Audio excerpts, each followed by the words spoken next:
Hello everyone, good morning সবাইকে।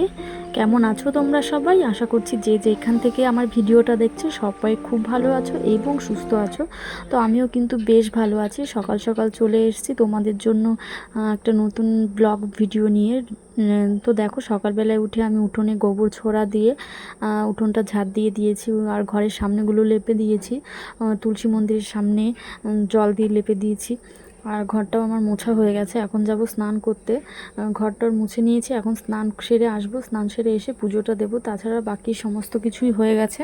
তো চলো এখন স্নান করে এসে তোমাদেরকে দেখাচ্ছি। এখন শুধু কলে বাসন রয়েছে, সেগুলো মাজবো, একবারে স্নান করে নেব। তো দেখো, কলে বাসন ছিল বললামই তো তোমাদের, সেগুলো মেজে নিয়ে এসেছি। আর স্নানও হয়ে গেছে। স্নানের পর ঠাকুরের বাসনগুলোও মেজে নিয়েছি।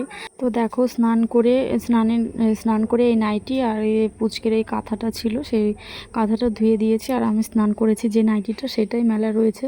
তো এখন কিন্তু প্রায় 6টা এখনও বাজেনি। আমি উঠেছি তখন 4:20 বাজে, তখন উঠেছি। উঠে সমস্ত কাজবাজ করলাম। আর এখন যে ভোরবেলা যে কখন হয় সেটা আমি জানি না, সত্যিই জানি না।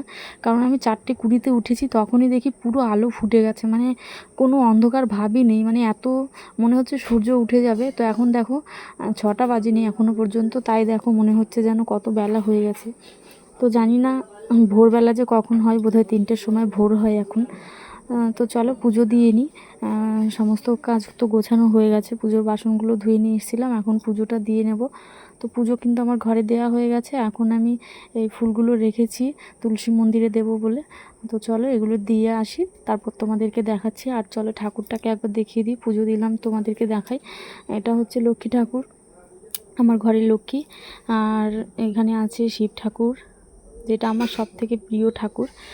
আর আছে আমাদের ঘরে মোটামুটি সব ঠাকুরই আছে আমাদের আসনে। শিব পার্বতী, তারপরে লোকনাথ আছে, রাধাকৃষ্ণ আছে, জগন্নাথ আছে, গোপাল আছে, উপরে আছে তারপরে গোপাল আছে বললামই তো। আর উপরে আছে আমাদের কি বলে ওটাকে, মা তারা আছে উপরে দুটো। ওই দুটো মা হচ্ছে তারাপীঠে গেছিলো কোনো একবার, তো সেখান থেকেই নিয়ে এসেছিলো। তো সেই দুটোকে উপরেই সাজিয়ে রাখা হয়েছে, সেভাবে ফুল জল দেওয়া হয় না।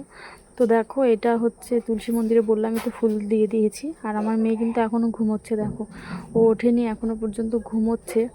তো চলো ও ঘুমোতে থাকুক, আমি একটুখানি চুল টুল আঁচড়ে নিই, সিঁদুর টিঁদুর পরে নিই, তারপরে একটুখানি মেশিনে সেলাইয়ের কাজে বসবো।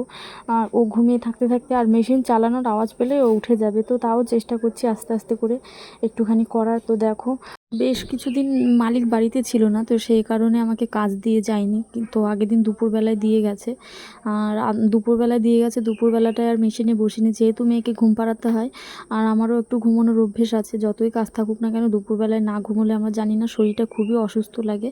তো সেই কারণে আর দুপুরবেলাটায় প্রচণ্ড গরমও পড়ে, এই বারান্দাটায় বসাই যায় না রোদ্দুরের ইয়েতে। তো সেই কারণে আর বসিনি। সন্ধ্যের পরে বোধহয় 6 পিস মতো মাল করেছিলাম। তো এখন দেখো মেয়ে উঠে গেছে, তো আমি চাটা খেয়ে নেব। মা চা দিয়ে গেছে। তো আমি তো বললামই মেশিনে বসেছিলাম, সেই জন্য মা চাটা করে দিয়ে গেছে আমাকে। তো আমি চাটা খেতে যাব, তখনই মেয়ে উঠে গেছে। তো আমি আগে চাটা খেয়ে নেব। তো দেখো চাটা খাওয়া হয়ে গেছে, আমি ওকে ফ্রেশও করে দিয়েছি। আর ও এখন হাতে একটা বিস্কিট নিয়ে নিয়েছে, মানে ওকে ব্রাশ করিয়ে দিয়েছি, মুখ টুক ধুয়ে দিয়েছি, ও কপালে টিপ টিপও দিয়ে দিয়েছি। এখন আমি বিছানাটা গুছিয়ে নেব। বিছানাটা গুছিয়ে নিয়ে যতক্ষণ না পর্যন্ত মাছ আসছে আর কি, মাছওয়ালা আসছে, ততক্ষণ তো আর রান্নাঘরে ঢুকতে পারবো না। তো সেই কারণে একবারেই ঢুকবো। যতক্ষণ পর্যন্ত মাছওয়ালা না আসে, ওকে তার মধ্যে আমি খাইয়ে দেবো। আর ওকে খাওয়াতে তো বেশ অনেকটাই টাইম লাগে। তো যাই হোক, চলো যাওয়া যাক বিছানাটা গুছিয়ে। তো দেখো, আমি মাছওয়ালা এসছিল না, এখনই আসলো মাছওয়ালা।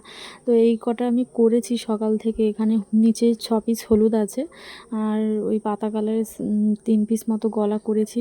তো আর পরে করব, এখন রান্নাঘরে যাব। তো দেখো পর্দাটাও টেনে দিয়েছি। এখন রান্নাঘরে যেতে হবে, রান্নাটা করে নিই আগে, তারপরে যদি আবার মানে গরমটা একটু কম লাগে তো বসবো। তো রান্নাঘরে ঢুকে কিন্তু আমি উনুনটা ধরিয়ে দিয়েছি। সবার প্রথমেই উনুনটা ধরিয়ে দিয়েছি। তো মাছ নেওয়া হয়েছিল, দেখো মা কিন্তু সমস্ত কিছু করে দিয়েছে, মাছ ধুয়ে দিয়েছে। যেহেতু আমি মেশিনে বসেছিলাম, তো সবজিগুলোও মা কেটে দিয়েছে। দেখলেই তো তোমরা, ভেন্ডি ভাজার জন্য কেটে দিয়েছে। আর ওই ডাঁটা আলু মাছের ডিম দিয়ে করতে বলেছে। আর মাছের ঝোলের জন্য আলু কেটে দেয়নি, আমি কেটে নেব আলু, যেহেতু অল্প একটু ঝোল হবে, 2টো আলু কেটে নেব। তো চলো রান্নাটা বসিয়ে দিই, তোমাদের তো বললামই। তো আলুটা কেটে নিই। তো দেখো আলু কেটে কিন্তু আমি জাস্ট দুটো আলু দিয়ে মাছের ঝোল করব অল্প করে, যেহেতু তরকারি আরেকটা হবে তো সেটা শুকনো শুকনো করেই করব। তো দেখো ডাঁটার তরকারিটাও হয়ে গেছে। আর তোমাদের তো বললামই, দেখো মাছগুলোকেও ভেজে নিয়েছি ভালো করে। এবার মাছের ঝোলটাও বসিয়ে দেব। তো তার জন্য তো আলু তোমাদের দেখালামই আলু ভেজে রেখে দিয়েছিলাম। তো সেই আলুর মধ্যেই দেখো আমি আলুটা দিয়ে ঝোলটা করে নিয়েছি। মাছের ঝোলও কিন্তু আমার হয়ে গেছে। তো এখন শুধু ভেন্ডি ভাজাটা বাকি আছে, তো সেটাও করে নেব। এখন বসিয়েও দিয়েছি উনুনে কড়াইটা। তো দেখো কড়াইটা গরম হলে আমি ভেন্ডিগুলো দিয়ে দেবো তেল দিয়ে। তো রান্না তো হয়ে গেছে, ভাতটাও নামিয়ে নিয়েছি, ভাতের ফ্যানটাও ঝরতে দিয়ে দিয়েছি বাইরে। তো দেখো ভাতের ফ্যানটাও ঝরতে দিয়ে দিয়েছি। তো চলো, তো দেখো রান্না বান্না করে কিন্তু খাওয়া হয়নি, এখনও খাওয়া দাওয়া হয়নি। তো যেই কটা ছিল সে কটা আমি করে ফেলেছি। বাকি আর এখানে 1 বান্ডিল আছে, মানে 2 ডজন আছে এখানে। আর এখানে কিছু করে সেলাই করে রেখেছিলাম, সেগুলোই আছে। তো চলো এগুলো যে কটা আমি এখন সেলাই করেছি সে কটাকে ভাঁজ করে তোমাদেরকে দেখাবো। আর দেখো এখন সবে 10টা বাজে, আর রোদ্দুরের কি প্রচণ্ড তাপ, মানে এত রোদ্দুর আর এত গরম লাগে, এই বারান্দাটায় আর বসা যাবে না। তো আমি এখন ওই নাইটিগুলোই ভাঁজ করে নেব, যেগুলো আমি সেলাই হয়ে গেছে সেগুলোকে। আর যেগুলো বাকি আছে সেগুলো গুছিয়ে নেব। তো গুছিয়ে চেয়ারের উপর রেখে দেবো, সেগুলো বিকেলবেলায় বসবো। এখন আর বসবো না, আমি স্কুল থেকে আসলে ওকে খাওয়াবো, খাইয়ে ওর সঙ্গে একটু সময় কাটাবো। তারপরে ওকে স্নান টান করিয়ে ঘুম পাড়িয়ে দেবো, তখন আমিও ঘুমোবো, আবার বিকেলবেলায় উঠে বসবো। তো দেখো নাইটিগুলো ফাইনালি এরকমই হয় দেখতে। তোমাদের তো এর আগে দেখাইনি, আমি সেলাই করেছি শুধু, সেটাই বলেছি তোমাদের। তো দেখো এরকম গোল গলা নাইটিগুলো হয়। তো চলো এগুলো আমি এখন গুছিয়ে নিই, ভালো করে ভাঁজ করে তারপরে বেঁধে রাখতে হবে। ভাঁজ করে বেঁধে তারপরে তোমাদেরকে দেখাচ্ছি। এরকম করে প্রত্যেকটা নাইটেই কিন্তু ভাঁজ করতে হবে, সুন্দর করে পাটে পাটে ভাঁজ করে।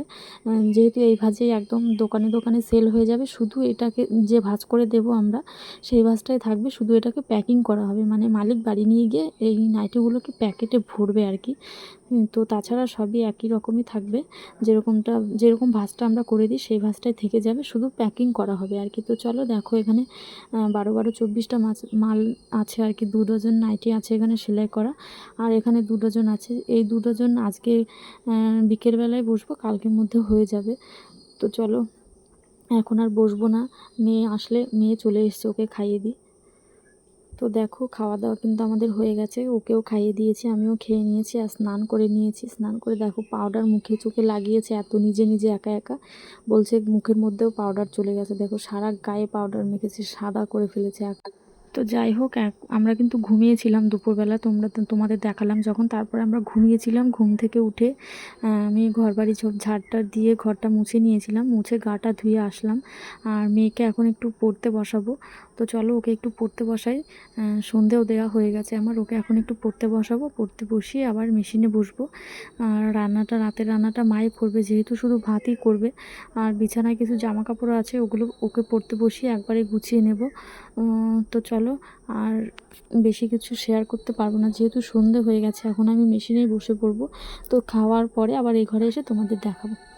তো যাই হোক দেখো রাতের খাওয়া দাওয়া কিন্তু হয়ে গেছে, খাওয়া দাওয়া করে চলে এসেছি ঘরে।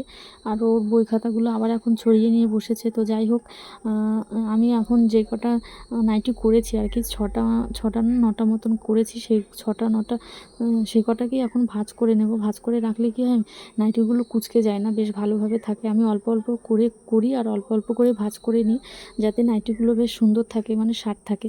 তো চলো টাটা বাই বাই, ভিডিওটা এ পর্যন্তই। সবাই সঙ্গে থেকো, ভালো থেকো।